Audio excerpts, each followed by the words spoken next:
Selamat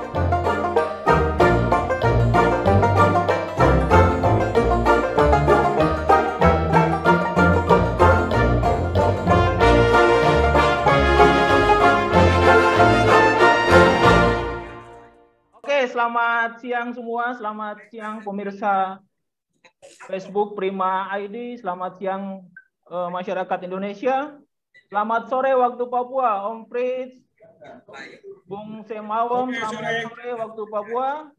Hari ini kita kembali bincang-bincang terkait Otsus ini, habis dong bikin macam aturan, aduh ini dong mau ribut sampai Agustus, dong harus bagaimana. Nah, kita mau ambil judul hari ini terkait dong bicara solusi. Kira-kira solusi untuk Papua ini bagaimana? Kemudian kita bicara kira-kira dari cara pandang, minimal kita bicara dari cara pandang yang tahu persoalan Papua. Saya pikir Om Fritz dari Komnas HAM perwakilan Papua, kemudian Tem Awam dari Petisi Rakyat Papua, kemudian Arkilaus Baho, Jubir Prima. Saya pikir orang-orang kompeten yang mungkin lebih banyak tahu tentang persoalan yang selama ini ada di Papua dan Papua Barat sana. Jadi kawan-kawan semua, Bapak Ibu, saudara-saudara semua, saya ucapkan selamat siang waktu Jakarta, selamat sore waktu Papua. Assalamualaikum warahmatullahi wabarakatuh, salam sejahtera, shalom, namo buddhaya, salam kebajikan untuk kita semua. Saya perkenalkan pertama untuk narasumber kita siang hari ini. Ini Om Fritz Ramandai. Ini beliau ini saya pikir terlalu sudah banyak lah makan asam garam soal HAM di Papua dan Papua Barat sana. Saya pikir pas untuk berbicara tema kita sore hari ini waktu Papua sana. Kemudian ada Tem Awam. Ini kawan lama saya sebenarnya. Kawan lama waktu dia di Semarang sana, waktu dia ya pendekarnya Papua yang turun di Semarang. Tem Awam sekarang aktif di Petisi Rakyat Papua. Mungkin salah satu yang cukup banyak tahu juga, termasuk seperti apa perjalanan Otsus dari awal sampai akhir di tahun 2021 ini. Kemudian ada Bung Arkilaus Baho, Jubir Prima. Ini saya tidak tahu ini partai baru lagi muncul tuh. Mudah-mudahan bisa jadi jalan solusi untuk apa yang menjadi persoalan kebangsaan dan terutama untuk di Papua dan di Papua Barat. Om Fritz monitor video kapan mungkin bisa, karena saya ingin mulai pertanyaan satu dulu ke Om Fritz, karena mungkin Om Fritz ada, mohon maaf kepada Bapak Ibu semua pemirsa di via Facebook Prima ID, karena Om Fritz ini kayaknya mungkin tidak lama bersama dengan kita karena Om Fritz juga lagi mengisi diskusi via Zoom dengan teman-teman di Aliansi Demokrasi Papua. Jadi mungkin Om Fritz, saya mau tanya satu dulu. Ya. Di tahun 2020 kekerasan di Papua terutama soal HAM ini cenderung meningkat. Sementara kita tahu aparat keamanan yang mungkin selalu masuk sampai hari ini udah terlalu banyak. Ada dua hal yang mungkin menyebabkan entah apakah kekerasan itu muncul dari mana, karena dengan hadirnya aparat keamanan itu ada dua sisi yang bertentangan. Satu sisi ada kelompok masyarakat yang merasa terlindungi, tapi di sisi yang lain ada merasa warga masyarakat ketakutan dengan hadirnya banyaknya aparat keamanan di sana. Kira-kira pandangan Om Fritz kayak gimana? Silakan Om Fritz. Ya, terima kasih Bung Alif. Terima kasih untuk kesempatan hari ini yang mengundang Komnas HAM untuk memberi beberapa pandangan sekaligus merespon pertanyaan. Kalau pertanyaannya bagaimana situasi keamanan di Papua dengan begitu banyak hadirnya aparat keamanan. Kalau kita melihat dalam laporan Komnas HAM tahun 2020 itu menunjukkan ada tren yang tidak terlalu berbeda dengan eskalasi di tahun 2019. Gitu. Nah, tapi ada puncak-puncak kekerasan yang kemudian menarik, menyedot begitu banyak perhatian masyarakat di Papua, tapi juga masyarakat internasional. Itu menunjukkan bahwa kekerasan itu dia terus berjalan di Papua, dan dia terjadi itu seperti bukan seperti ya, kekerasan di Papua itu dia silih berganti, dilakukan oleh kelompok sipil bersenjata, tapi juga aparat keamanan atas nama keamanan negara juga melakukan respon, karena memang negara punya satu kewajiban untuk hadir. Nah, itu yang pertama. Yang kedua, apakah salah aparat keamanan itu banyak di Papua? Kalau itu pertanyaannya, maka jawabannya tidak salah. Kenapa? Aparat keamanan dalam konteks negara itu boleh hadir. Masalahnya adalah kehadiran aparat dari, terutama yang BKO ya. Yang BKO itu perlu diatur. Diatur bukan soal jumlah, tetapi diatur juga soal pengetahuan. Jadi dia punya pengetahuan tentang institusinya, baik TNI Polri, tapi ketika bertugas di wilayah Papua, dia harus dituntut untuk mengetahui tentang karakteristik sosial budaya orang Papua. Supaya apa? Dia tidak melakukan tindakan-tindakan yang mengakibatkan terjadinya pelanggaran hak asasi manusia. Om Fritz, saya potong soal pengetahuan. Saya pikir ini poin penting buat kita soal pengetahuan ini. Dari semua keseluruhan aparat keamanan yang kemudian ada di Papua sekarang dan di Papua Barat, kira-kira berapa persen yang kemudian antara dari pengetahuan yang kemudian bisa meminimalisir HAM itu dengan yang tidak bisa meminimalisir persoalan pelanggaran? Kira-kira poinnya ada berapa persen kira-kira? 50-50 kah? 60-40 kah? 70-30 kah? Nah, kalau mereka yang BKO dari luar, itu nyaris mereka tidak memiliki pengetahuan tentang sosial kultur orang Papua, sehingga yang ada di kepalanya itu pilihannya dua. Dia ditembak atau dia mendahului menembak. Dia tidak punya opsi lagi untuk menggunakan pendekatan dialogis. Itu problem. Nah, problem yang lain adalah kehadiran Kogab Wilhan, Komando Gabungan Wilayah Pertahanan 3. Nah, kehadiran satuan tugas ini dia mereduksi kewenangan Polda dan Kodam dalam hal-hal operasi. Kenapa? Karena Komandan Kogab Wilhan itu bintang 3, sedangkan Kapolda dan Pangdam itu bintang 2. Nah, sehingga kalau kita lihat belakangan, semua kejadian itu paling banyak direspon pernyataan-pernyataan oleh Kogab Wilhan. Nah, saya sudah bertemu dengan satuan ini, lalu meminta klarifikasi tentang beberapa peristiwa, tapi juga ingin memberi masukan. Saya juga sudah ketemu dengan Panglima TNI dan Kapolri, baik Pak Idam maupun Pak Listio Sigit. Nah, Komnas HAM telah memberi masukan bagaimana agar perlu ada penataan tentang satuan baru yang hadir ini. Karena satuan baru ini kalau tidak ditata hubungannya antara Kodam dengan Polda, lalu dia melakukan operasi sendiri-sendiri, ini juga problem. Padahal di Papua itu sudah ada satuan yang namanya Nemangkawi.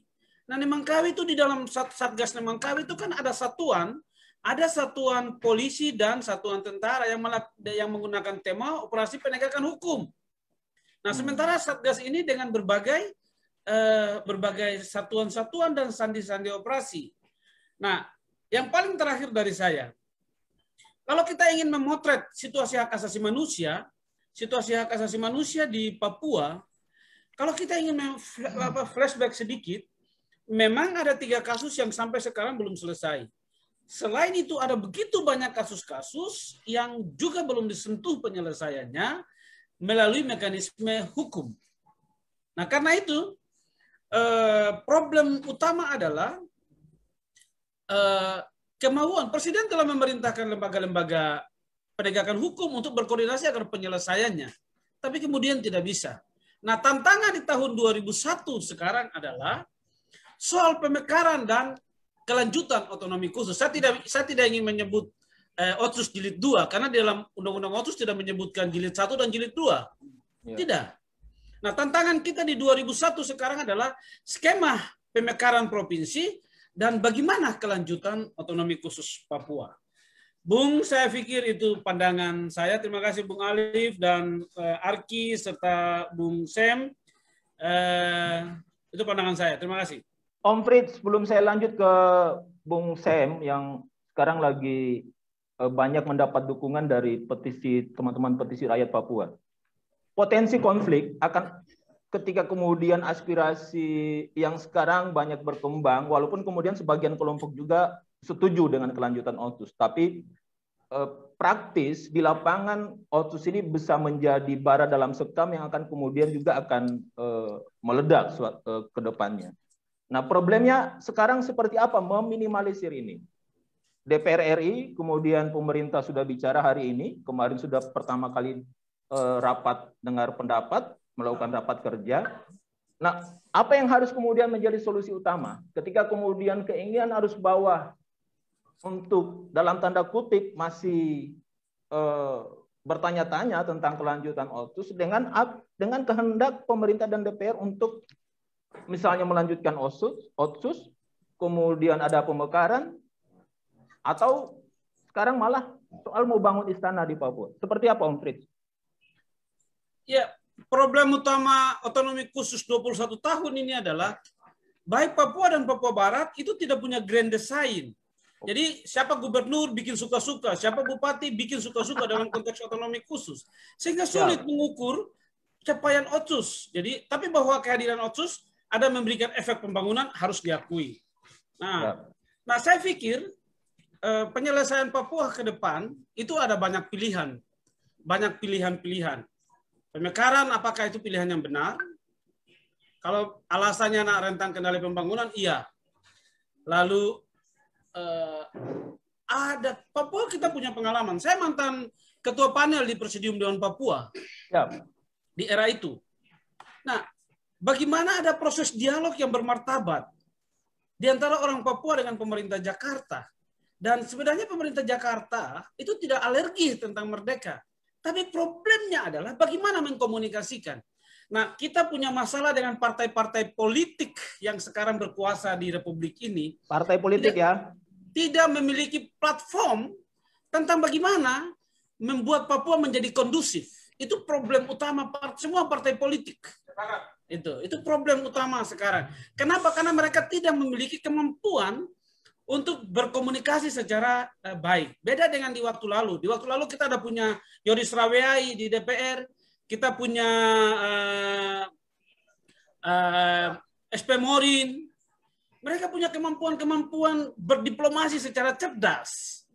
Nah itu, jadi sekali lagi saya bukan orang partai politik, tapi saya melihat partai politik hari ini tidak memiliki platform dalam rangka penyelesaian masalah-masalah yang ada di era otonomi khusus sekarang. Terima kasih Bung Alif. Oke, siap. Saya lanjut ke Bung Sem. Saya pikir ini mungkin kita akan lebih banyak bicara soal gerakan dengan Kamrat Sem Awom, petisi rakyat Papua yang hari ini menjadi Bung Sem sebagai juru bicaranya. Ada ratusan organisasi kawan Sem yang sekarang bergabung dalam petisi rakyat Papua, dan ada beberapa poin yang kemarin saya juga banyak baca di media tentang penolakan otonomi khusus dari petisi rakyat Papua.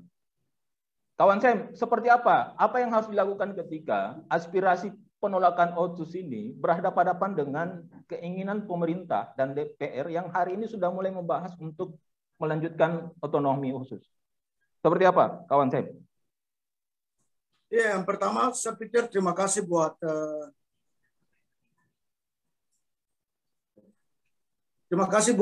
Partai Prima ya yang membuka ruang kepada seluruh kalangan masyarakat Indonesia, tapi juga Papua untuk bagaimana kita mendiskusikan situasi Papua hari ini, yang sebenarnya konfliknya bukan semakin turun, tapi konfliknya semakin naik. Korban semakin banyak di tanah Papua. Yang pertama, Otsus ini kan dia dikasih ketika itu menjadi penting ketika rakyat Papua berbicara keras menyangkut harus merdeka karena di bawah kekuasaan Orde Baru, solusi yang kuat, kemudian ruang demokrasi ditutup, militeristik cukup kuat di Papua. Dan Otsus ingat, Otsus itu lahir ketika itu, dan jalan tengah itu adalah Otsus. Tapi di dalam item-item pasal-pasal yang bicara tentang, terutama di pembukaan Otsus ya, ketentuan umum dan segala macam, jadi menegaskan bahwa nilai-nilai dasar, hak asasi manusia, ruang demokrasi, menempatkan orang Papua sebagai pemilik wilayah, hukum adat, segala macam, itu ditetapkan di dalam peraturan-peraturan yang harus dilakukan dalam Otsus. Tapi fakta hari ini, itu tidak terjadi. Bahkan negara Indonesia lebih banyak berbicara tentang kepentingan investasi di Papua. Ya. Yang kedua, nilai-nilai hak asasi manusia, nilai-nilai dasar orang asli Papua, adat dan segala macam itu tidak menjadi penting di dalam pembahasan atau pendiskusian otonomi khusus. Itu menjadi persoalan. Sehingga ada sejarah politik yang kita tahu bahwa bangsa Papua punya sejarah politik yang sudah menegaskan sikap bahwa Papua adalah satu bangsa yang harus juga punya hak untuk merdeka atau menentukan sendiri. Otsus itu dia tidak punya jalan tengah. Pusat lebih mengambil alih peran undang-undang, sehingga kebijakan itu selalu dibuat bertentangan dengan situasi real di tanah Papua hari ini. Fakta hari ini, semua kalau lihat survei atau penelitian segala macam itu katakan bahwa Otsus gagal. Ya. Kita mau bicara di hak asasi manusia lebih parah karena tidak ada satu ruang apapun. Tadi Bung Fritz sudah bilang, tidak ada satu pelanggaran HAM pun yang diselesaikan di masa Otsus. Kemudian eskalasi kekerasan semakin meningkat. Hari ini misalnya ribuan pengungsi di Intan Jaya, kemudian di Duga, itu mereka mau dorong, misalnya bilang bahwa ini ada gerakan pengawal keamanan atau segala macam. Padahal ini mereka yang berperan atau mereka yang hari ini dikatakan sebagai Tentara Pembebasan Nasional OPM itu mereka yang punya wilayah adat, mereka yang punya hidup turun temurun, sehingga mereka mempertahankan itu. Nah, itu situasi di Papua. Jadi apa yang jadi penting bagi PRP hari ini, yang hari ini ada 109 organisasi yang mendukung, kemudian kita bergerak terus karena kita mau menyampaikan suara rakyat ini bahwa Pak Leo, solusi Papua hari ini adalah bagaimana hak menentukan nasib sendiri itu menjadi penting untuk dibahas karena itu dijamin oleh Undang-Undang Dasar 1945 menyangkut kemerdekaan ialah hak segala bangsa. Ya, bangsa Papua merasa bahwa kita juga mempunyai hak untuk bagaimana mengekspresikan situasi Papua hari ini. Dan ini menjadi tugas dan tanggung jawab petisi rakyat Papua untuk itu mengawal proses itu. Ya, bisa jadi memang kawan Sam, ini akan ke depan konflik ini akan terus membesar manakala arus bawah ini akan terus memaksakan seperti yang kawan Sam bilang dengan apa yang menjadi keinginan pemerintah dan DPR RI untuk tetap melanjutkan pembahasan soal Otsus ini. Kira-kira seperti apa memanage ini agar kemudian ada problem saya yakin bahwa orang-orang konflik ini akan terus memuncak. Kira-kira bagaimana bisa memanage agar konflik itu bisa meredam? Karena bukan hanya akan masyarakat yang akan merasakan ini, tapi kita semua juga akan merasakan ini. Seperti apa, kawan Seng? Misalnya hari ini macam pemerintah memaksakan, ya, padahal pemerintah kan sekali lagi melanggar undang-undang yang dibuat, undang-undang Otsus sendiri. Mau mengevaluasi Otsus secara menyeluruh, kalau kita baca undang-undang, atau negara ini bilang negara hukum, negara yang patuh kepada undang-undang, mereka juga harus patuh kepada undang-undang yang mereka buat, namanya Undang-Undang 21 tentang Otsus. Artinya bahwa di pasal 77 itu kan tegas menjelaskan bahwa yang dapat mengusulkan evaluasi segala macam adalah MRP dan DPRP, dan itu diundang rakyat dan menentukan. Tapi hari ini kan tidak. dipaksakan untuk dilanjutkan dengan juga cuma merevisi 2 pasal. Pasal 34 menyangkut keuangan, pasal 76 menyangkut pemekaran. Dan hari ini terbukti. Kita baru dengar kemarin rapat dengar pendapat antara Mendagri dengan jajaran pansus di DPR RI. Mereka katakan, Mendagri dengan senaknya mengatakan bahwa akan dilakukan pemekaran, Ini kan satu konflik baru yang dibuat. Apakah Mendagri sudah mengevaluasi betul tentang situasi, ataukah dia mau menciptakan konflik? Jadi kita tahu bahwa Mendagri akan menciptakan konflik dan justru dia tidak menyelesaikan persoalan. Artinya apa? Ada solusi-solusi demokratik yang harus kita buat. Bahwa rakyat Papua butuh berunding misalnya. Kita jangan takut dengan berunding. Karena berunding itu suatu mekanisme yang juga dijamin oleh undang-undang di negara Republik Indonesia, tapi juga undang-undang mekanisme internasional. Harus ada perundingan yang cukup kuat antara rakyat bangsa Papua dengan pemerintah Jakarta, sehingga ada solusi. Tapi saat ini kita lihat bahwa Jakarta sangat ambigu dan ketakutan untuk melakukan perundingan. Justru Jakarta hari ini menciptakan konflik-konflik baru, menciptakan orang-orang baru yang justru akan bertentangan dengan situasi rakyat Papua hari ini. Dan yang kita takutkan adalah bagaimana Jakarta juga akan terlibat atau pemerintah juga akan terlibat dalam menciptakan konflik horizontal yang ada di tanah Papua. Ya. Dan itu kami PRP sangat mengecam sikap-sikap seperti itu. Misalnya, kalau Jokowi hari ini menyalakan turut simpatik atas perjuangan rakyat di Myanmar yang hari ini bergerak, kemudian mengecam tindakan-tindakan militeristik. Saya pikir Jokowi jangan cuma bicara mengevaluasi bangsa yang lain, tapi dia mengevaluasi internal dia. Bahwa hari ini rakyat Papua ada menderita dengan tekanan yang sangat luar biasa, penerimaan yang sangat besar. Dan saya pikir itu, Bung Alif, bahwa ruang demokratik itu harus dibuka. Perundingan itu harus dibuka. Sehingga ada dua belah pihak yang duduk dan membicarakan. Tapi kalau menciptakan dialog kecil atau pendiskusian yang hari ini dilakukan oleh Mendagri, itu justru menciptakan konflik dan terjadi karena perlawanan rakyat yang sangat besar.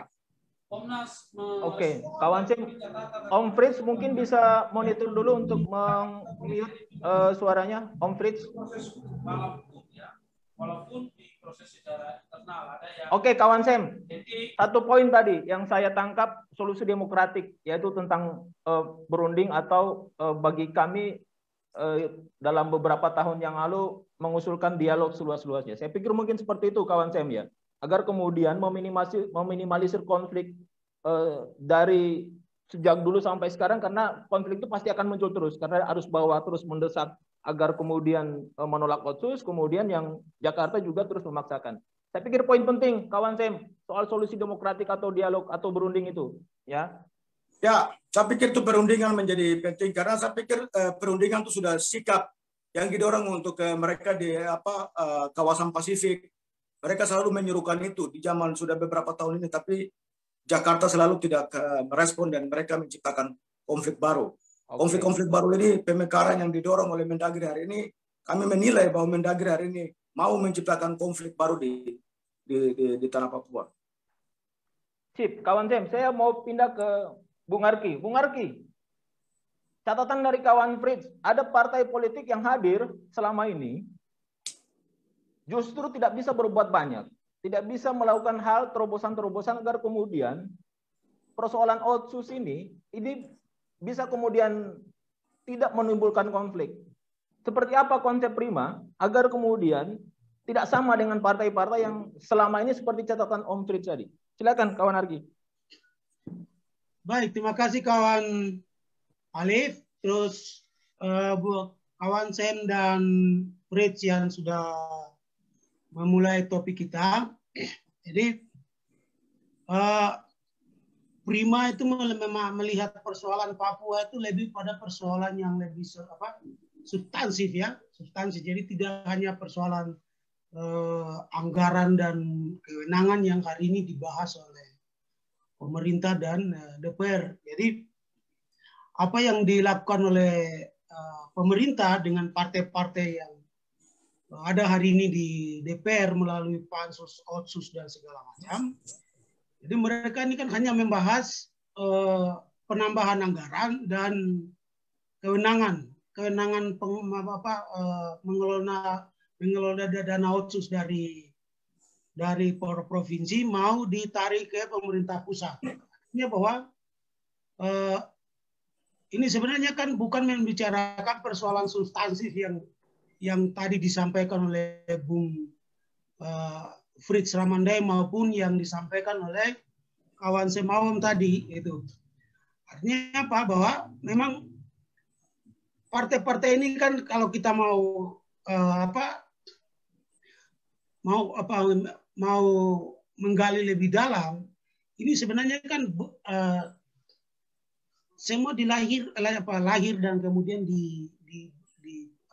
disuburkan atau di backup oleh oligarki yang punya kepentingan-kepentingan yang hanya mementingkan kepentingan golongannya, kepentingan segelintirnya saja, sehingga ya apa yang menjadi aspirasi rakyat Papua itu tidak pernah kemudian menjadi perhatian penuh. Isinya adalah oligarki yang dibahas oleh mereka hanya yang mereka bahas adalah bagaimana membagi-bagi dana otsus. Mereka menyerap yang disampaikan oleh PP misalnya, atau mengatasi persoalan kekerasan yang tadi disampaikan oleh Bung Fritz tadi. Artinya bahwa pemerintah itu sebenarnya sibuk untuk bikin satgas-satgas di Papua. Mereka beranak pinak satgasnya lebih banyak ketimbang menyelesaikan persoalan di Papua. Sehingga Prima, salah satu partai yang digagas oleh kawan-kawan gerakan, lebih banyak diisi oleh teman-teman aktivis yang juga sepenanggung dan sependeritaan selama ini.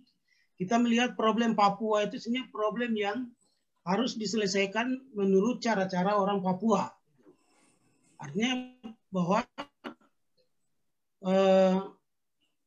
dalam proses pengambilan kebijakan, dalam proses membicarakan apapun yang ada di Papua itu harus melibatkan Papua itu sendiri. Misalnya yang sudah dilakukan oleh kawan-kawan dari petisi rakyat Papua atau yang disuarakan oleh Komnas HAM Papua itu sebenarnya kan pemerintah itu seharusnya mendengar yang kayak begitu ketimbang mendengar yang hanya duduk di hotel lalu baku kodeka, baku sen-sen lalu keluar hasilnya. Jadi kita merubah cara pandang kita itu, pemerintah itu harus merubah cara pandangnya untuk melihat Papua. Orang Papua itu sebenarnya kan bahwa suara bersama apa yang menjadi kehendaknya itulah yang menjadi persoalan yang hari ini disuarakan itu. Dan Otsus 21 tahun yang sudah berjalan ini itu malah semakin membuat oligarki lokal itu menjadi kuat. Jadi kepentingan untuk membangun rakyat Papua itu sebenarnya sudah jauh dari apa yang dicita-citakan oleh Otsus. Seperti tadi saat kawan saya bilang, Otsus itu kan mengedepankan hak-hak dasar rakyat Papua, kan? Hak-hak adatnya, hak-hak budayanya. Kenapa itu tidak muncul? Kenapa itu tidak dilakukan selama 21 tahun ini? Yaitu karena Otsus itu dalam perjalanannya, dalam desainnya pun itu dikumandangkan oleh oligarki yang di nasional maupun di lokal gitu. Sehingga kita bisa lihat ya, dana Otsus triliunan rupiah itu sampai sekarang belum ada penegakan hukumnya. Kenapa mesti begitu? Ya, itu karena ada problemnya di sana bahwa Otsus itu bukan Otsus itu labelnya adalah Papua, tapi prakteknya bukan untuk Papua, tapi untuk kepentingan segelintir orang. Gitu. Oke, Bung Arki, saya potong sedikit. saya potong sedikit soal cara-cara Papua. Seperti apa metode kira-kira yang dilakukan oleh Prima? Cara-cara Papua seperti apa kira-kira yang harus dihadirkan oleh Prima untuk Papua, untuk masyarakat Papua dan masyarakat Papua Barat? Kawan Arki? Ya, jadi Prima dalam program politik untuk Papua itu ini menjawab apa yang tentang ya halo. Lanjut, silakan kawan Arki. Bahwa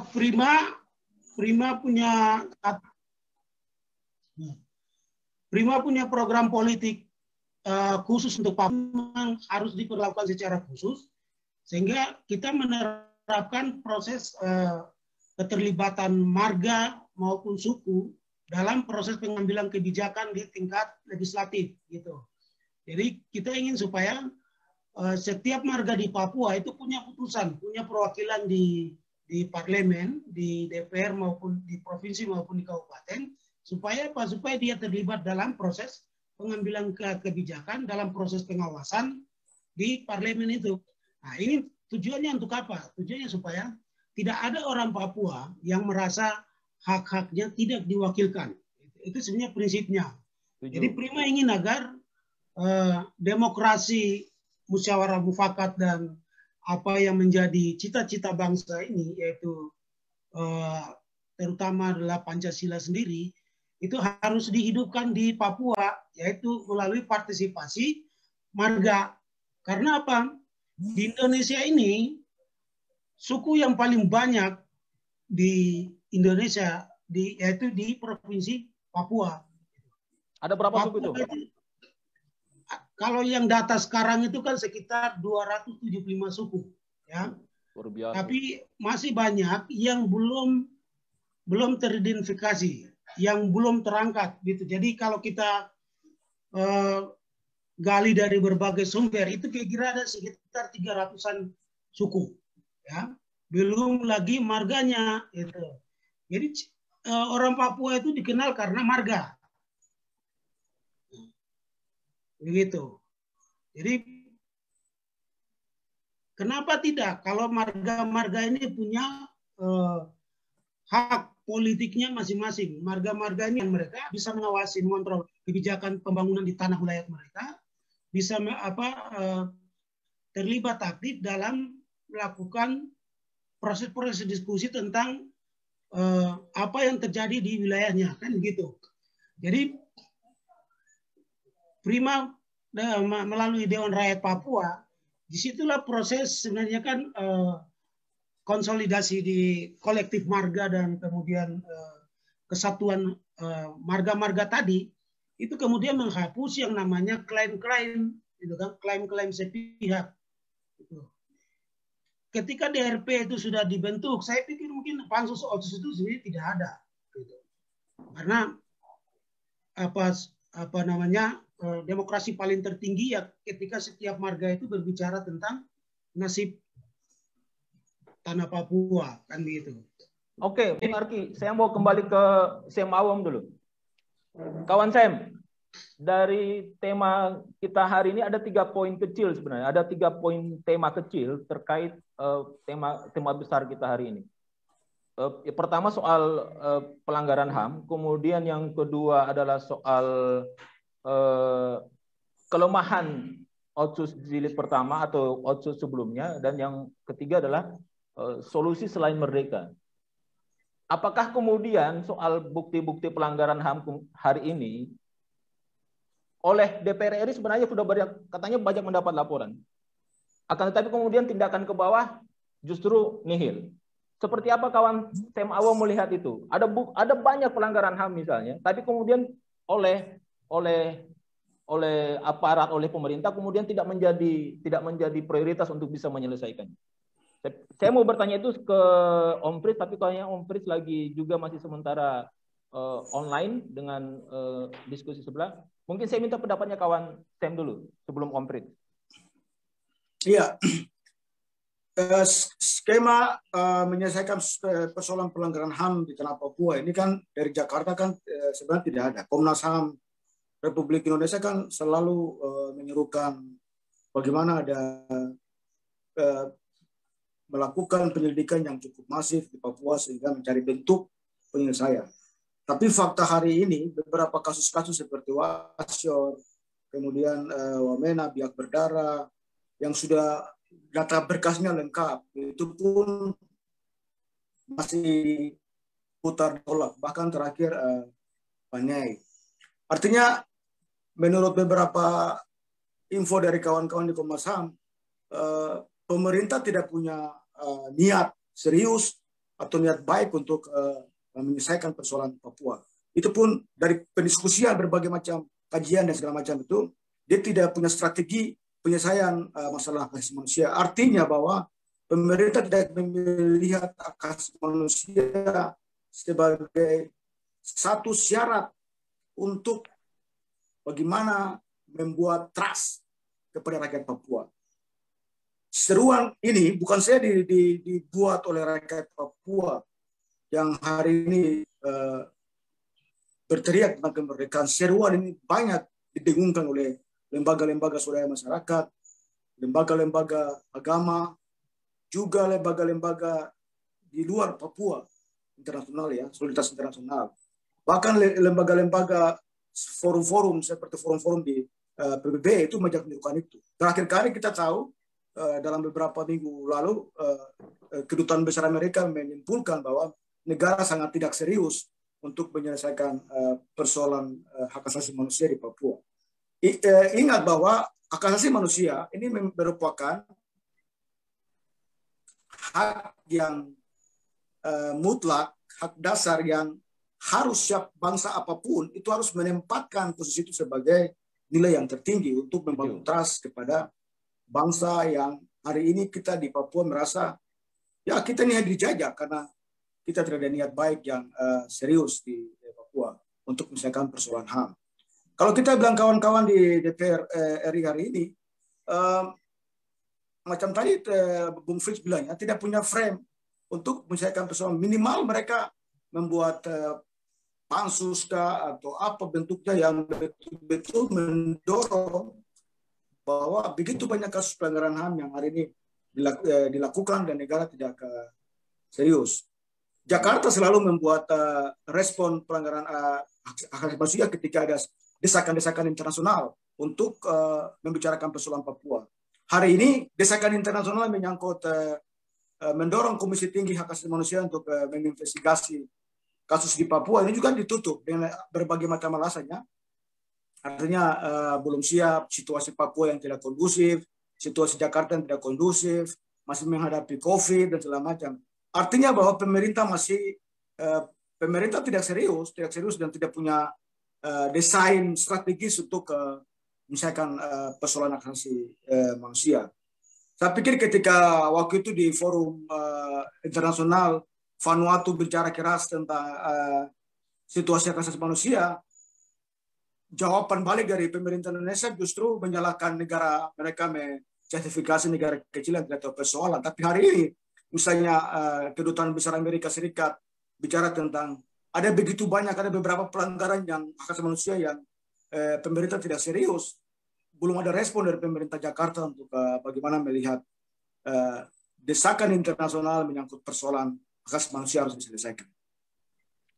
Oke, saya pikir memang kompleks ya kawan Sam, karena memang ada desakan internasional, kemudian ada keengganan pemerintah kemudian yang mungkin dalam tanda kutip belum sepenuhnya serius dalam menyelesaikan persoalan HAM.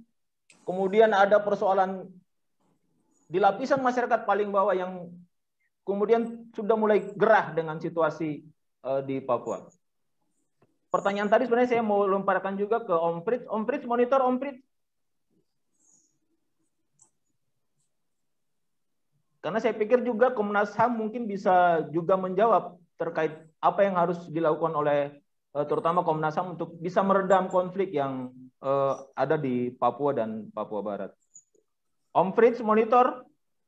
Ada satu poin, Bung Alif. Oke, silakan kawan Sam. Ya.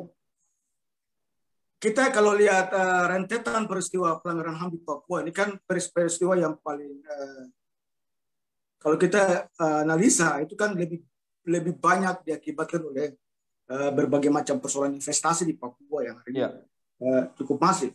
Dari sejarah mulai Papua masuk ke NKRI, kita tahu Freeport menjadi akar persoalan paling utama, dan itu berlangsung hingga saat ini. Situasi perang di Duga dan Intan Jaya, hari ini Blok Wabu, itu landasan-landasan menyangkut kekerasan yang dilakukan oleh negara terhadap penduduk asli di Papua. Juga sawit, perluasan sawit.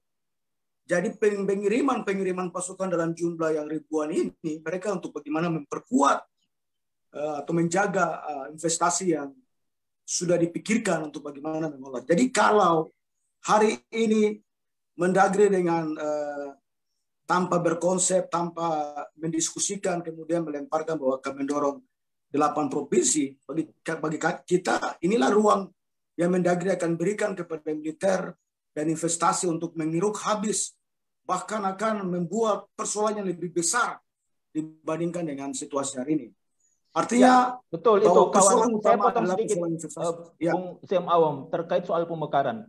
Infonya ada sekitar 4-5 provinsi yang akan kemudian dimekarkan oleh pemerintah di Provinsi Papua dan Papua Barat. Kira-kira seperti apa respon teman-teman dan masyarakat di Papua dan Papua? Karena saya yakin dengan kemudian banyaknya juga teman-teman yang menolak, walaupun kemudian di sekelompok yang lain juga ada yang setuju. Seperti apa kira-kira titik temunya ini? Karena otomatis Jakarta juga akan kemudian terus memaksakan proses pemekaran ini. Seperti apa kawan saya?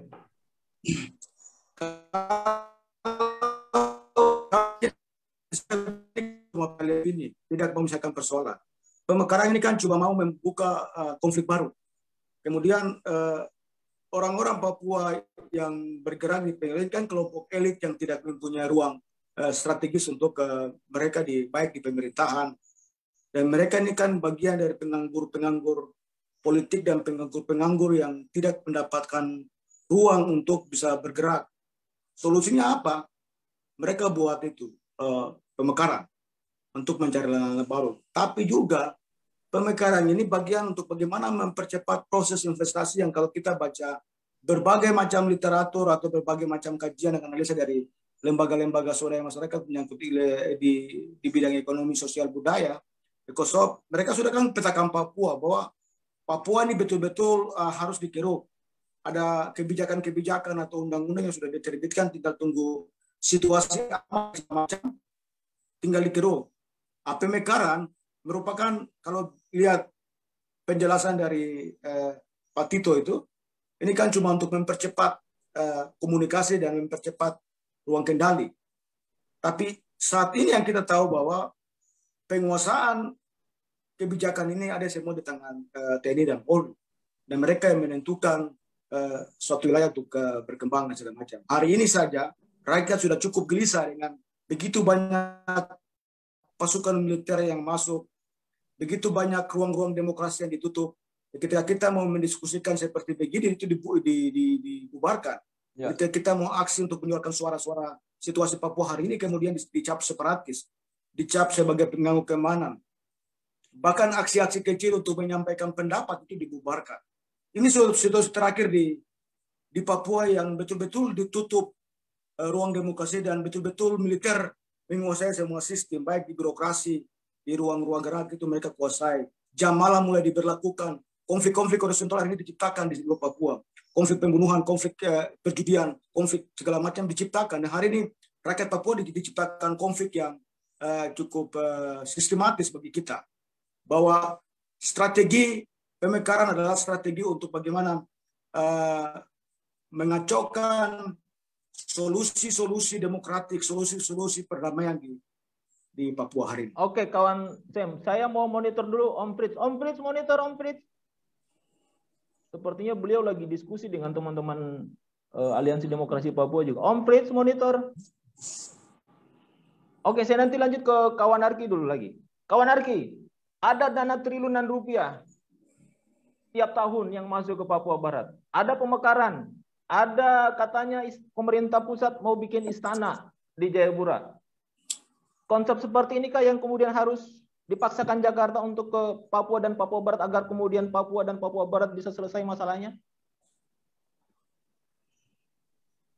Silakan kawan Arki.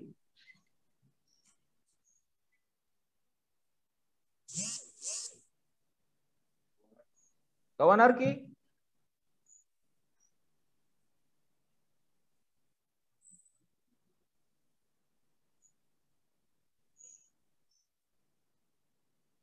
Kawan Arki disconnect. Kawan Fris juga lagi diskusi. Jadi tong dua saja ini, kawan Sam. Silakan. Silakan, ada beberapa poin penting yang Alif mau tanyakan, silakan. Penting untuk kita diskusi. Ya. Iya, itu tadi sebelum kawan Arki menjawab, ada pemekaran, ada dana triliunan rupiah, ada istana negara yang katanya mau dibangun di Jayapura, dan kemudian sebelumnya juga pemerintahan Jokowi di jilid pertama dan jilid kedua ini sudah banyak katanya mau melakukan pembangunan infrastruktur, termasuk jalan Trans Papua. Apakah ini belum cukup untuk meredam konflik di Papua dan Papua Barat? Karena Bung Alif, ini persoalan Papua ini kan mereka pikir bahwa ini penyelesaian menyangkut infrastruktur, menyangkut dana, menyangkut kasih istilahnya bagi-bagi uang untuk Papua. Ini bukan persoalan intinya.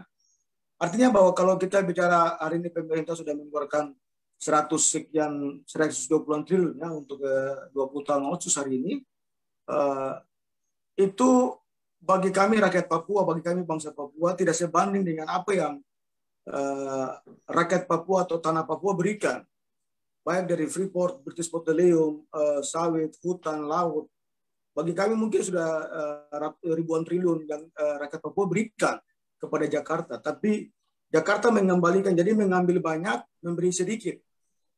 Itu yang terjadi hari ini, bahwa semua dikeruk di Papua. Semua kebijakan diputuskan di sana. Mereka mau buat investasi seperti apa diputuskan di sana, tanpa melibatkan masyarakat adat. Kalau kita ke lokasi-lokasi perusahaan hari ini, baik di Freeport, BP, perusahaan-perusahaan sawit, perusahaan-perusahaan yang beroperasi di Papua, orang Papua, masyarakat adat asli Papua menjadi penonton. Masyarakat adat Papua justru di stigma. Kata malas, kata pemabuk, ini kan stigma-stigma yang dipakai oleh perusahaan, dipakai oleh pemerintah untuk tidak melibatkan rakyat di dalam pembangunan. Artinya bahwa solusi itu bukan solusi tentang tadi membangun istana, membangun apa. Yang solusi paling penting adalah bagaimana ada ruang demokratik tadi. Bahwa Jakarta harus duduk. Jangan kita nih ada sakit yang lain, kasih obat yang lain. Orang Papua bilang latihan lain, main lain. Ini yang terjadi. Latihan lain, main lain. Nah, latihan lain, main lain. Dan ini yang dipakai oleh Jokowi. Kepala gatal, Jokowi selama 2 periode, pertama kan rakyat Papua cukup percaya. Sekarang trust kepada Jokowi sudah sangat hilang. Mereka sudah lihat Jokowi sebagai presiden yang lebih kejam. Artinya dia hampir sama dengan kebijakan Orde Baru. Artinya tidak ada ruang yang coba dia berikan. Karena kalau kita berpikir kalau dia sebagai pemimpin sipil, dia bisa menerapkan ruang-ruang itu untuk bagaimana menciptakan ruang yang damai di Papua. Karena konflik paling utama di Papua adalah bagaimana militer mengambil peran seluruh kebijakan di Papua hari ini. Oke, kawan Sam, menarik diskusi kita. Cuman Om Fritz kayaknya belum bisa monitor. Kawan Arki, pertanyaan yang sama dengan kawan Sam. Ada dana triliunan rupiah, ada pemekaran Papua, ada istana yang mau dibangun di Jayapura, istana negara yang mau dibangun di Jayapura, ada infrastruktur jalan, terutama jalan Trans Papua yang hari ini masih terus dilanjutkan oleh pemerintahan Jokowi. Ada poin di Undang-Undang Otsus terkait bahwa yang bisa dan harus menjadi bupati, wakil bupati, gubernur dan wakil gubernur di Papua dan Papua Barat adalah orang asli Papua. Tidak cukupkah hal itu untuk meredam konflik di Papua dan Papua Barat, kawan Arki?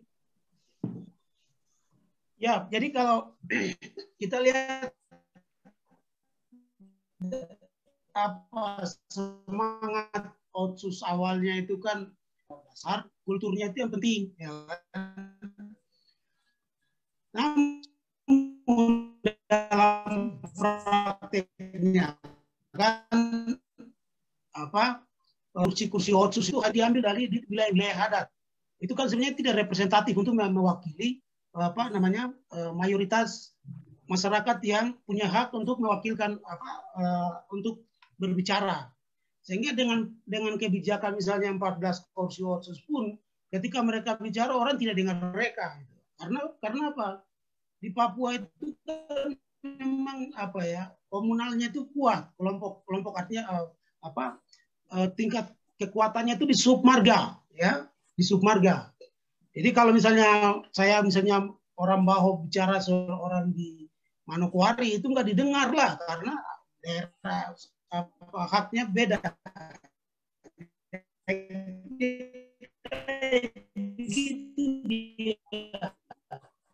Jadi filosofinya itu yang tidak pernah menjalankan pola otsus ini dengan cara-cara subsidi.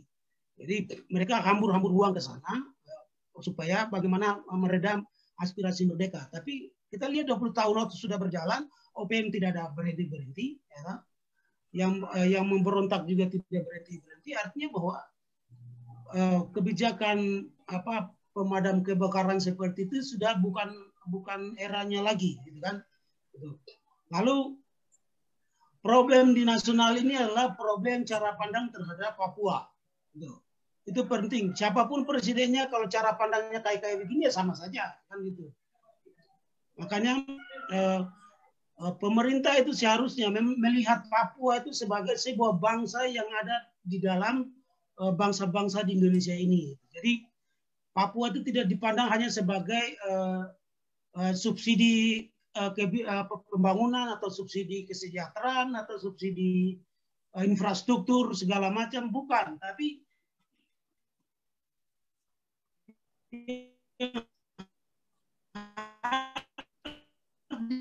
dipandang orang Papua itu masih di teras rumah NKRI gitu. Padahal hidup orang bukan sejak awal itu malah dijawab dan pengiriman pasukan. Jadi ada memang tantangan berat buat kita semua di semua gerakan yang pro rakyat ini, baik dari kawan-kawan yang sebagian hari ini di Prima maupun yang masih bergerak di jalan, bahwa kita memang punya satu problem besar bahwa penguasa ini memang harus didobrak gitu, harus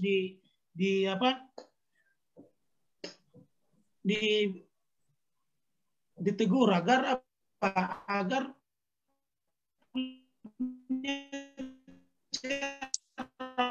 Oke, kawan Arki, saya pending dulu karena lebih pada cara pandang kawan Arki tentang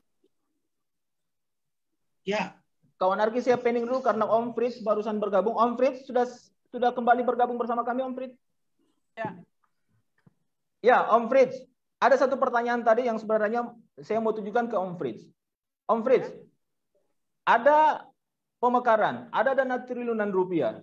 Ada salah satu poin di Undang-Undang Otsus terkait bupati dan wakil bupati atau gubernur, wakil gubernur harus orang asli Papua. Ada jalan Trans Papua yang sekarang sementara dibangun oleh pemerintahan Jokowi. Tidak cukupkah kemudian untuk meredam konflik di sana? Bung Alif, saya harus memberi klarifikasi. Undang-undang otonomi khusus itu hanya menyebutkan gubernur dan wakil gubernur itu yang orang Papua, asli. Bupati, wakil bupati itu bisa saja orang Indonesia lain. Oke. Saya salah berarti. Yang berikut, apakah jalan Trans Papua itu menjadi bagian dalam rangka penyelesaian masalah di Papua? Itu menjadi terobosan, iya. Itu menjadi terobosan, iya. Tetapi apakah cukup dengan membangun jalan? Tidak kan? Tetapi komitmen pemerintah Jokowi membangun jalan itu bagian dari kebijakan pemerintah pusat. Yang sekarang dipersoalkan, diributkan oleh masyarakat Papua adalah 21 tahun ini desain otonomi khusus, pembiayaannya itu seperti apa. Sehingga kalau ada para pejabat birokrasi kita masih memperdebatkan soal kewenangan, padahal uang itu dikasih kepada mereka untuk mengelolanya. Jadi kesalahan ini tidak serta-merta menjadi kesalahan pemerintah pusat. Bahwa ada sebagian kewenangan yang masih dicantolkan di Jakarta berdasarkan kewenangan pusat. Soal pertahanan keamanan, soal fiskal, soal agama dan itu ada 5 kewenangan itu memang menjadi kewenangan pusat yang memang tidak bisa diserahkan. Itu. Tetapi yang jadi problem di Papua hari ini adalah seperti apa kita mengelola uang otonomi khusus. Tadi sejak awal saya bilang otonomi khusus itu ada efeknya. Jadi ada 2 efek yang berjalan bersamaan. Ada sedikit perubahan, ada sejumlah anak-anak Papua bisa sekolah, ada kepentingan afirmatif yang kita pakai, tetapi waktu yang bersamaan itu konflik juga berjalan beriringan. Betul. Ada hak-hak ulayat yang kemudian dibawa secara sepihak, diklaim, lalu konflik yang terus terjadi. Konflik yang terus terjadi, baik itu konflik agraria maupun konflik-konflik kekerasan bersenjata. Itu terjadi terus. Pemerintah pusat mengirim pasukan yang begitu banyak. Nah, kalau kita melihat rasio antara jumlah penduduk dengan pasukan yang dikirim ke Papua, baik itu organik maupun yang BKO, itu sudah tidak seimbang.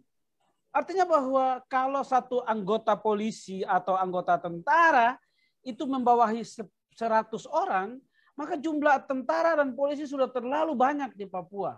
Nah, ketika Komnas HAM menanyakan itu, apa jawaban pemerintah? Bukan soal rasio perbandingan penduduk dengan petugas keamanan, tetapi rasionya dipelintirkan menjadi problem geografis dan tingginya eskalasi kekerasan. Jadi ada perubahan sedikit yang berjalan di otonomi khusus, tapi beriringan yang bersamaan itu konflik juga terjadi terus-menerus. Itu. Nah, misalnya kemudian mungkin Om Sem tadi sudah sampaikan, ada petisi dari masyarakat Papua yang juga sudah menjadi konsumsi internasional yang dibawa oleh si Benny Wenda. Siapa itu Benny Wenda? Benny Wenda itu satu alma mater dengan saya. Benny Wenda itu satu jurusan dengan saya. Itu. Nah, itu juga sudah dibawa oleh Benny Wenda. Nah, problem di Papua adalah bagaimana ada sebuah mekanisme dialog yang bermartabat. Di Papua itu kita punya pengalaman dalam hidup berbangsa ini, dialog yang paling bermartabat itu pernah dilakukan oleh orang Papua. Duduk bersama-sama dengan pemerintah nasional, lalu masyarakat Papua bilang kami mau keluar sebagai negara merdeka, dan itu disampaikan di Istana Negara. Dan kalau kita mengkonfrontirkan dengan undang-undang KUHP kita, itu makar. Karena memenuhi pasal 104 dan 106, itu makar. Di depan Presiden, orang Papua sampaikan itu. Om Fritz, saya potong, mohon maaf. Termasuk dialog martabati, apakah itu menjadi agenda Komisi Kebenaran dan Rekonsiliasi yang sampai hari ini belum dilaksanakan oleh pemerintah pusat? Ya, problemnya begini. Di era Presiden SBY dibilang dia bentuk tim dialog konstruktif. Di era Jokowi itu dialog bermartabat. Itu. Problemnya orang-orang yang berdialog dengan pemerintah baik Jokowi maupun SBY di waktu lalu adalah orang-orang yang dipilih oleh lembaga-lembaga intelijen. Itu jadi problem sehingga mereka sudah dikasih tahu, kamu harus bicara ini, bicara ini, bicara ini, bicara ini. Jadi yang disampaikan kepada Presiden adalah hal-hal yang tidak substansi menjadi akar masalah di Papua itu.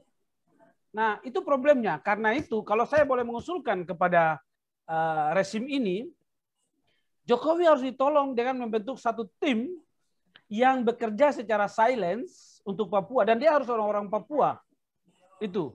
Nah, dulu di waktu lalu itu partai politik. Saya mau bilang Golkar di waktu lalu, saya bukan orang Golkar dan saya bukan kader Golkar dan saya bukan partisan partai politik dari dulu sampai sekarang.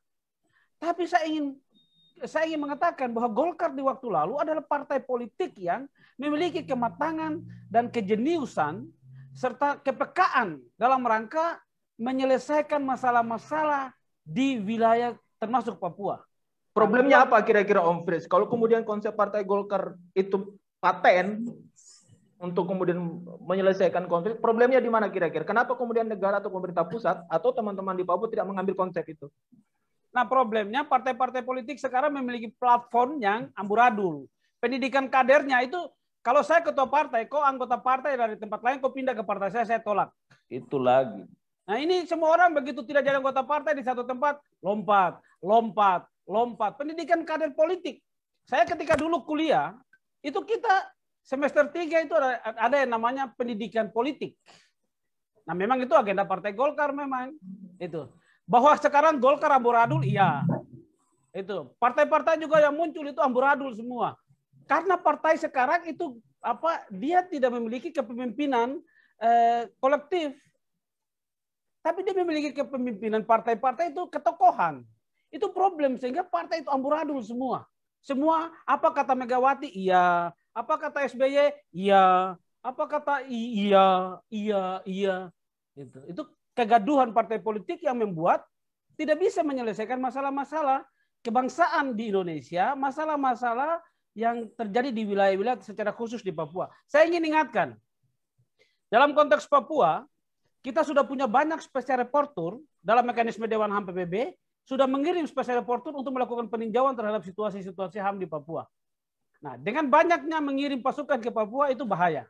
Saya ingatkan, sebagai orang HAM, nah, masalah HAM di Papua itu bisa menjadi go internasional, itu isunya isu hak asasi manusia. Sebagai bangsa kita punya pengalaman yang luar biasa dengan Timor Leste. Walaupun status politik Papua dengan Timor Leste itu berbeda dalam mekanisme PBB. Tapi ingat, isu hak asasi manusia itu bisa membawa masalah Papua untuk ditinjau kembali dalam mekanisme HAM PBB.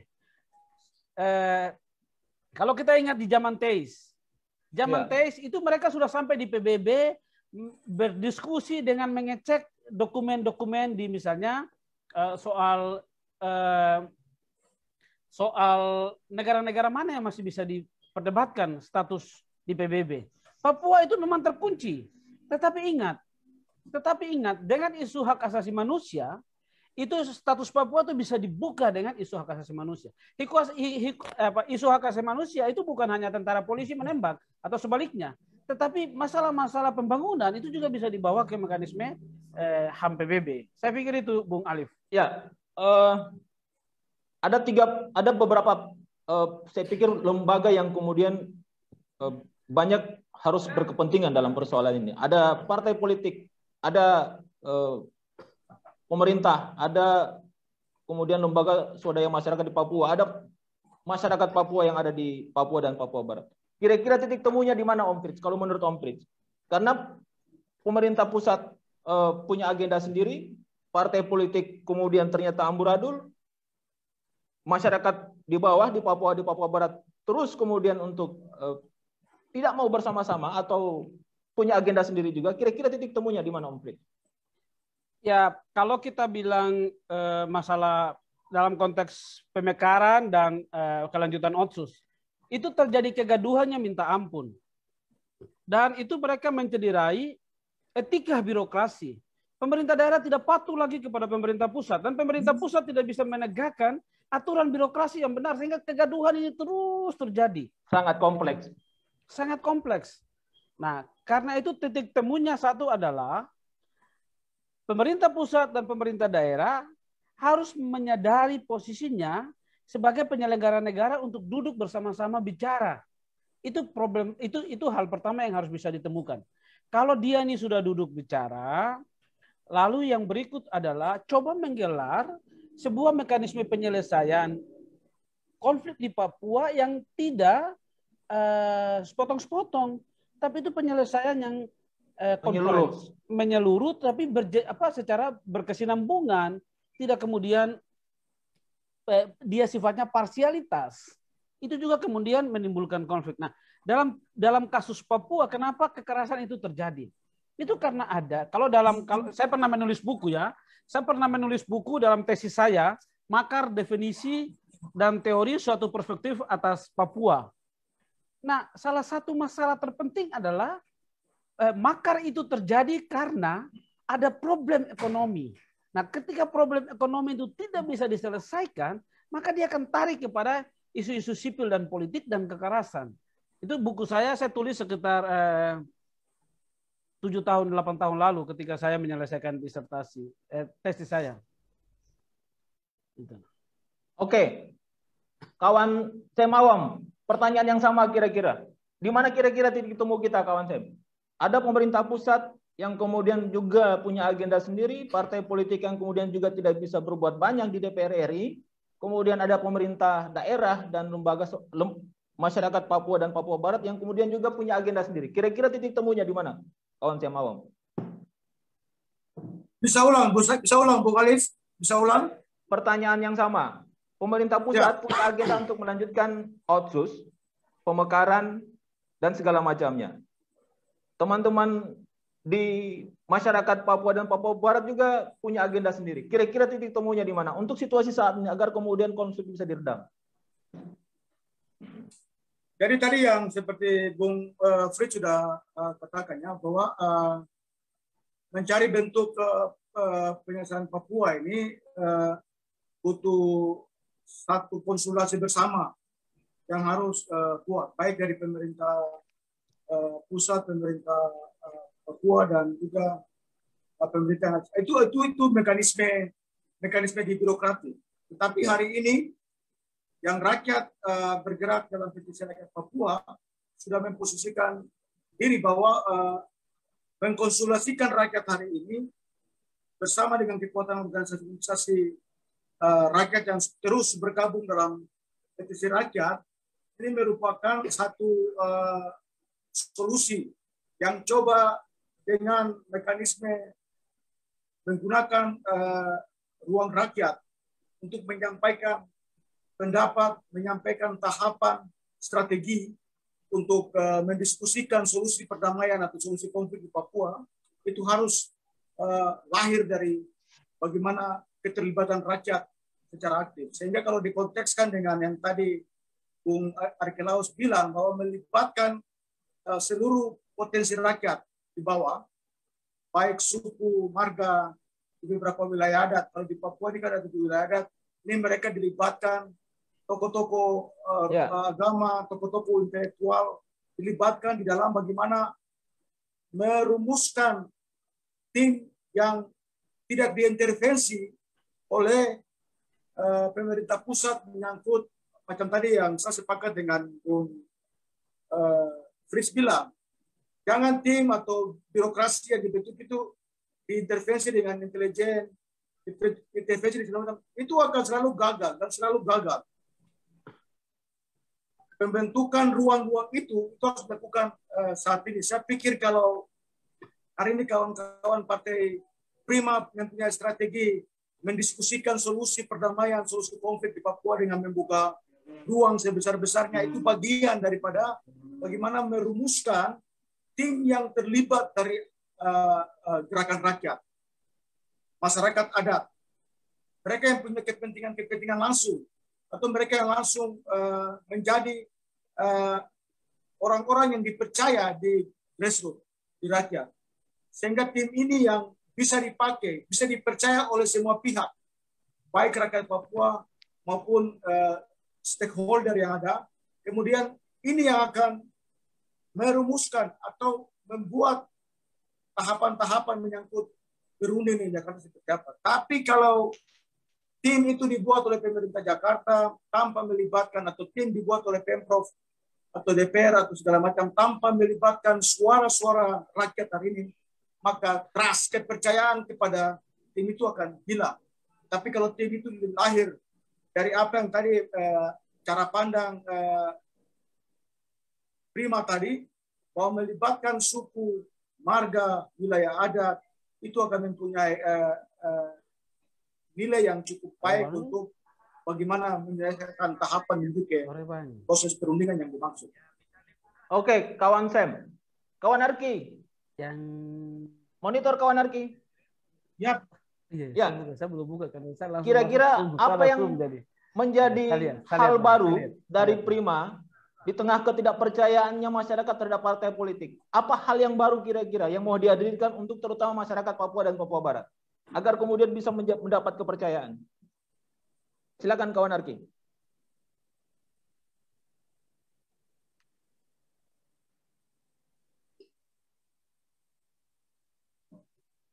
Ya, melalui program politik dewan rakyat Papua, kita telah ada di Papua itu 29 kabupaten dan kota. Lalu di Papua Barat ada 13 kabupaten dan kota. Jadi Prima justru lebih diterima oleh rakyat Papua dengan program-program politik yang menentang oligarki dan mendorong tentang HAM dan penyelesaian konflik yang ada, khusus untuk pelanggaran HAM itu harus diselesaikan menurut mekanisme HAM yang sudah ada. Jadi Prima ingin supaya rakyat Papua itu harus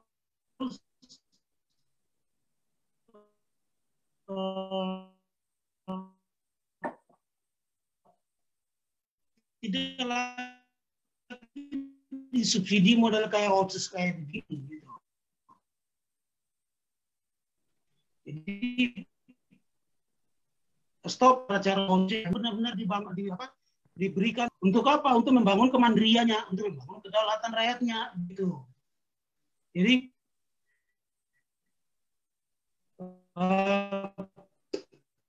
hal baru di Papua yaitu kita ingin melihat Papua itu tidak harus di teras rumah NKK itu perbuatan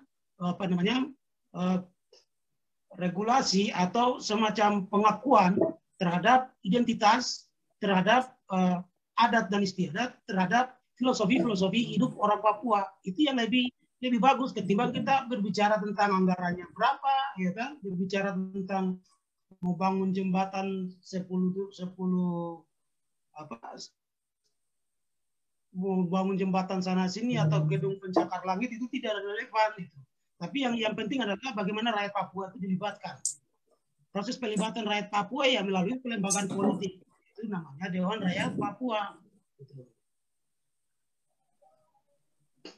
Ya, ada hal baru ternyata dari Prima bahwa salah satu poin untuk bisa meredam konflik dengan melembagakan suku marga dan itu dinamakan disebut sebagai Dewan Rakyat Papua. Satu pernyataan terakhir, closing statement. Mungkin Om Fritz masih monitor dengan kami, Om Fritz? Closing statement mungkin. Silakan kawan Sam Awam untuk yang pertama. Coba diulang karena sini agak hujan deras. Ya. Pernyataan terakhir untuk situasi saat ini agar kemudian kita bisa punya titik temu masing-masing. Silakan kawan Sam. Ya, tadi kita di Petisi Rakyat Papua bahwa Petisi Rakyat Papua hari ini mau mengajarkan bangsa Indonesia, juga rakyat Indonesia, bahwa politik cerdas harus dilakukan. Melibatkan rakyat di seluruh wilayah adat, seluruh kampung-kampung harus dilibatkan. Karena solusi perdamaian di Papua adalah bagaimana melibatkan kekuatan rakyat. Yang kedua menyangkut sikap politik bangsa Papua untuk hak menentukan nasib sendiri itu dijamin oleh Undang-Undang Dasar 45 bahwa kemerdekaan adalah hak segala bangsa. Ruang ini harus melibatkan semua orang, bersolidaritas kepada semua organisasi, kepada semua partai-partai yang juga punya niat serius dalam mendorong solusi perdamaian di tanah Papua. Yang ketiga bahwa elit-elit Jakarta maupun elit-elit Papua tidak bisa menari-nari di atas penderitaan rakyat hari ini dan mencari solusi-solusi yang cuma sebatas untuk menyelesaikan persoalan pembangunan, persoalan banyaknya uang segala macam. Itu bukan solusi. Tetapi bagaimana mencari format yang tepat, membangun kepercayaan, melibatkan semua sektor-sektor, semua jaringan, solidaritas untuk menyelesaikan solusi perdamaian di Papua. Yang berikut adalah bagaimana merespon desakan-desakan internasional, baik Indonesian Spirit Group, Pacific Alliance Forum, Asia Caribbean Pacific, yang menempatkan posisi Papua hari ini sebagai posisi bangsa yang berkonflik dengan pemerintah Indonesia. Bahwa mereka mendorong pentingnya berunding, pentingnya menyelesaikan pelanggaran HAM Papua. Itu sudah diserukan oleh lembaga-lembaga internasional baik di Pasifik, Karibian, bahkan yang terakhir adalah lembaga internasional yang konsen bicara tentang sipil politik dan ekonomi sosial politik menyangkut hak asasi manusia. Ruang demokratik harus dibuka, ruang perundingan harus dibuka. Jakarta tidak bisa sepihak menempatkan orang-orang Papua yang sudah ditunjuk dari yang tadi sepakat dengan Abang Frit, ini ditunjuk oleh BIN, menciptakan tim yang independen, tim yang bisa dipercaya oleh semua kalangan, sehingga dia betul-betul bekerja netral tanpa tekanan apapun untuk mencari solusi perdamaian. Bahwa kita tidak perlu alergi dengan suara rakyat hari ini, bahwa rakyat mau meminta merdeka, karena tadi dijamin oleh semua undang-undang. Yang terakhir bahwa petisi rakyat Papua mengajak seluruh elemen bangsa Indonesia, terutama rakyat Indonesia yang kami hargai, dan kami tahu bahwa semua manusia itu pasti menghargai manusia lain untuk bicara tentang keadilan dan kebenaran. Sehingga solidaritas ini perlu dibangun untuk mencari solusi perdamaian, sehingga hidup berbangsa atau hidup berdampingan kepada siapa saja kita harus jaga, karena kita menghindari konflik-konflik horizontal yang akan dibangun dengan cara yang militeristik. Ini harus kita hilangkan. Solusi perdamaian itu harus kita ciptakan. Tapi kira itu. Oke, terima kasih kawan Sam. Om Fritz, pernyataan terakhir atau closing statement dari acara diskusi kita hari ini. Silakan Om Fritz.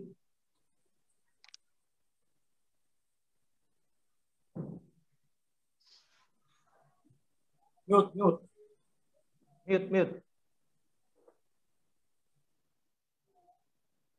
Maaf. Ya. Oke, lanjut. Kalau dari 3 agenda, masalah hak asasi, masalah HAM di Papua, masalah Otsus, itu tadi kita sudah mengeksplornya panjang lebar. Solusi ke depan selain merdeka ya, karena temanya solusi ke depan selain merdeka. Tadi Bung Sam baru menyampaikan, ingat, isu Papua itu telah menjadi beberapa agenda, beberapa forum, paling tidak 3 forum yang tadi disebutkan oleh Bung Sam. Nah, ini forum-forum kecil, tetapi dia itu punya kesempatan untuk menyuarakan di forum-forum, baik itu forum Dewan HAM PBB, forum PBB, maupun forum-forum lain. Forum 2 tahunan, forum 4 tahunan, dan forum tahunan. Jadi masalah Papua kemudian itu menjadi masalah internasional dengan forum-forum, dengan lembaga-lembaga yang tadi disebutkan oleh Bung Sam. Nah, kalau saya ingin dalam posisi menjaga prinsip imparsialitas di Komnas HAM, maka dialog bermartabat itu menjadi penting. Nah, dialog itu harus dibangun dengan komposisi yang tidak bisa 50-50, tidak bisa. Paling banter adalah 70-30. 70 adalah orang-orang yang bermasalah. Orang-orang yang merasa bahwa kami punya masalah dengan kebijakan yang selama ini terjadi. Baik itu masalah soal integrasi, baik itu masalah soal hutan, baik itu masalah soal kekerasan di masa lalu. Orang-orang itu yang haruslah dirangkul untuk berdialog dengan pemerintah Jakarta. Nah, saya ingin mengusulkan agar Jokowi itu dikenang oleh masyarakat dunia dimulai dari Papua. Seperti apa yang dilakukan oleh Gus Dur. Gus Dur sampai sekarang itu dikenang oleh masyarakat dunia dan dihormati oleh masyarakat Indonesia dan didoakan oleh masyarakat Papua. Dia datang, lalu dia bilang dia mau berdialog dengan orang Papua dengan cara cerdas. Itu, dengan cara cerdas, dia mengumpulkan mereka. Nah, karena itu saya ingin mengusulkan kepada Jokowi. Jokowi harus membentuk tim yang lebih solid dengan orang-orang yang independen dan memiliki kemampuan intelektualitas yang baik dan punya track record panjang untuk kemudian menjadi tim yang membantu Jokowi bekerja secara silence. Supaya hasilnya disampaikan kepada Jokowi, dan itu menjadi peta kebijakan Jokowi dalam rangka penyelesaian Papua. Yang kedua, kalau boleh saya mengusulkan, penyelesaian Papua, kita tidak bisa berharap banyak dari kegaduhan yang ada di parlemen kita. Parlemen kita hari ini terjadi kegaduhan yang minta ampun. Dan kita tidak berharap banyak tentang partai-partai yang nanti muncul, termasuk Prima. Itu karena sistem politik kita ini kan masih sistem yang multipartai. Dan sistem multipartai itu sulit untuk mengarahkan satu kebijakan oleh satu partai, itu susah. Itu. Nah, tapi cara yang paling mungkin adalah Presiden membentuk tim dan berdasarkan kerja-kerja tim itu mendorong untuk penyelesaian Papua. Yang lain adalah perwakilan-perwakilan kita di lembaga politik tidak bisa bertindak sendiri-sendiri. Tidak bisa. Ya. Harus bekerja dan meyakinkan partai politiknya dengan dokumen, dengan fakta. Ya. Itu menjadi penting dalam rangka penyelesaian masalah Papua. Menyelesaikan Papua dengan cara bermartabat, negara ini tidak akan dirongrong oleh mekanisme internasional dan tidak dibuat menjadi kerdil dalam berbagai mekanisme. Saya pikir itu, Bung Alif. Makasih. Ya. Kawan Arki, pernyataan terakhir mungkin silakan, Bung Arki. Bung Arki monitor. Oh, Bung Arki ternyata terkendala jaringan. Oke, Om Fritz, kawan Sam, saya pikir ini catatan menarik buat kita. Saya tidak tahu mau mengambil kesimpulan seperti apa, tapi catatan penting dari Om Fritz, catatan penting dari Bung Sam, saya pikir menarik bagi kami untuk berusaha untuk terus mengevaluasi, menjadi catatan penting bagi kami juga untuk seperti apa ke depannya agar kemudian persoalan Papua bisa diselesaikan dengan cara bermartabat seperti Om Fritz, seperti kawan Sam bilang dengan cara-cara Papua, ataupun kawan Arki bilang juga dengan cara-cara Papua. Mungkin seperti itu diskusi kita. Om Fritz, terima kasih banyak. Kawan Sam, terima kasih banyak telah meluangkan waktu. Terima kasih semua kawan-kawan di Facebook Prima ID. Terima kasih juga sudah bersama-sama kami dalam acara diskusi sore hari ini. Mungkin di Papua sudah malam. Selamat malam Om Fritz, selamat malam kawan Sam. Terima kasih semuanya. Waalaikumsalam warahmatullahi wabarakatuh. Selamat malam, selamat sore. Salam sejahtera untuk kita semua. Shalom. Wassalamualaikum warahmatullahi wabarakatuh.